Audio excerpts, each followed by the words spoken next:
Chapter 9. Just about everything that happened to me that summer happened because of Winn-Dixie. For instance, without him, I would never have met Gloria Dump. He was the one who introduced us. What happened was this. I was riding my bike home from Gertrude's Pets, and Winn-Dixie was running along beside me. We went past Dunlap and Stevie Dewberry's house, and when Dunlap and Stevie saw me, they got on their bikes and started following me. They wouldn't ride with me, they just rode behind me and whispered things that I couldn't hear. Neither one of them had any hair on his head because their mama had shaved their heads every week during the summer because of one time Dunlap got fleas on his hair from their cat, Sadie. And now they look like two identical bald-headed babies, even though they weren't twins. Dunlap was 10 years old like me, and Stevie was 9 and tall for his age. "I can hear you," I hollered back at them. "I can hear what you're saying," but I couldn't. Winn-Dixie started to race way ahead of me. "You better watch out," Dunlap hollered. "That dog is headed right for the witch's house." "Winn-Dixie," I called, but he kept on going faster and hopped a gate and went into the most overgrown jungle of a yard I'd ever seen. "You better go get your dog out of there," Dunlap said. "The witch will eat that dog," Stevie said. "Shut up," I told them. I got off my bike and went up to the gate and hollered, "Winn-Dixie, you better come out of there," but he didn't. "She's probably going to eat him right now," Stevie said. He and Dunlap were standing behind me. "She eats dogs all the time." "Get lost, you bald-headed babies," I said. "Hey," said Dunlap, "that ain't very nice. Not a nice way for a preacher's daughter to talk." And he and Stevie backed up a little bit. I stood there and thought for a minute. I finally decided that I was more afraid of losing Winn-Dixie than I was of having to deal with a dog-eating witch. So I went through the gate and into the yard. "That witch is going to eat that dog for dinner and you for dessert," Stevie said. "Well, tell that preacher what happened to you," Dunlap shouted after me. By then, I was deep into the jungle. There was every kind of thing growing inside there. Everywhere there were flowers and vegetables and trees and vines. "Winn-Dixie," I said.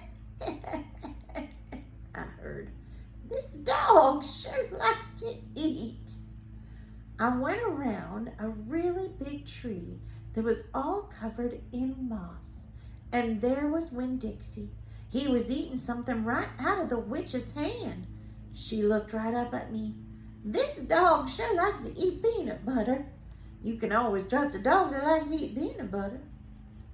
She was old, with crinkly brown skin. She had a big floppy hat with flowers all over it. And she didn't have any teeth. And she didn't look like a witch at all. She looked nice. And Winn-Dixie liked her, I could tell. "I'm sorry you got in your garden," I said. "You ain't got to be sorry," she said. "I enjoy a little company." "My name's Opal," I told her. "My name's Gloria Dump," she said. "Ain't that a terrible last name, Dump?" "My last name is Baloney," I said. "Sometimes the kids at school back home in Watley called me lunch meat." "What about this dog? What do you call him?"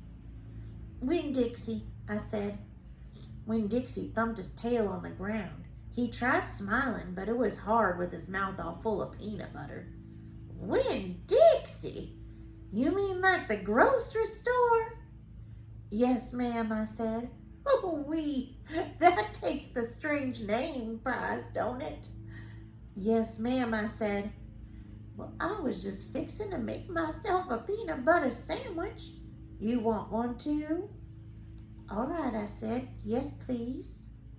"Go on now, sit down," she said, pointing down to a lawn chair with its back all busted out of it. "But sit down careful." I sat down careful and Gloria Dump made me a peanut butter sandwich on white bread. Then she made one for herself and put in her false teeth to eat it. When she was done, she said to me, "You know my eyes ain't too good at all. I can't see nothing but the general shape of things. So I gotta rely on my heart. Why don't you go on and tell me everything about yourself so as I can see you with all my heart?" And because Winn-Dixie was looking up at her like she was the best thing he had ever seen, and because the peanut butter sandwich had been so good, and because I had been waiting for a long time to tell some person everything about me, I did. Chapter 10. I told Gloria Dump everything. I told her how me and the preacher had just moved to Naomi and how I had to leave all my friends behind. I told her about my mama leaving, and I listed out the 10 things that I knew about her, and I explained that here in Naomi I miss my mama more than I ever had in Watley. I told her about the preacher being like a turtle and hiding all the time inside his shell.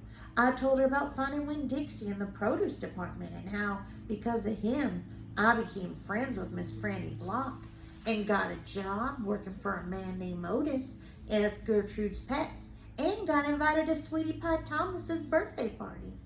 I even told Gloria Dump how Dunlop and Stevie Dewberry called her a witch, but I told her they were stupid, mean, bald-headed boys, and I didn't believe them. Not for long, anyhow.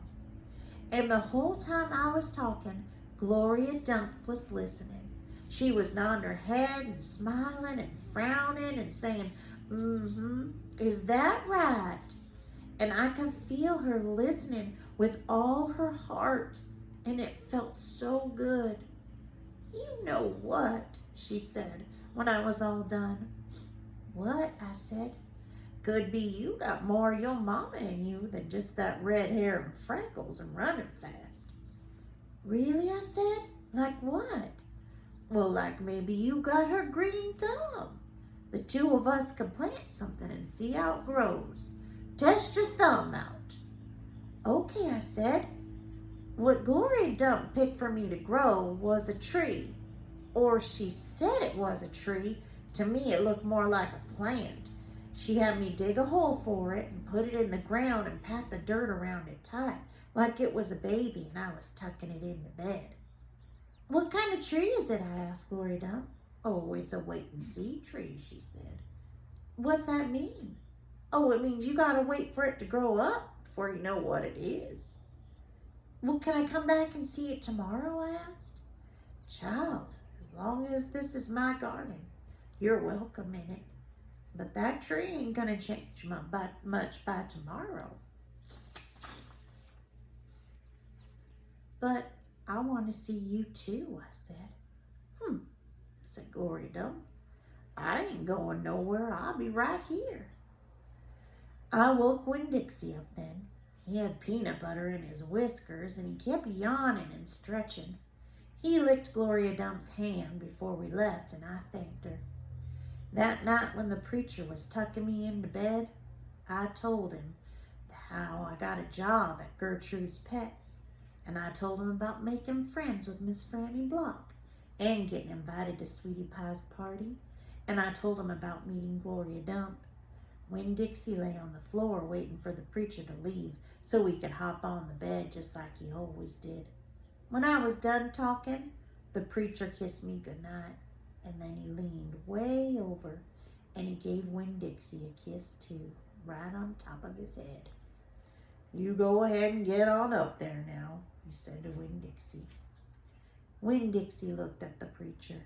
He didn't smile at him, but he waved his mouth wide like he was laughing, like the preacher had just told him the funniest joke in the world, and this is what amazed me the most.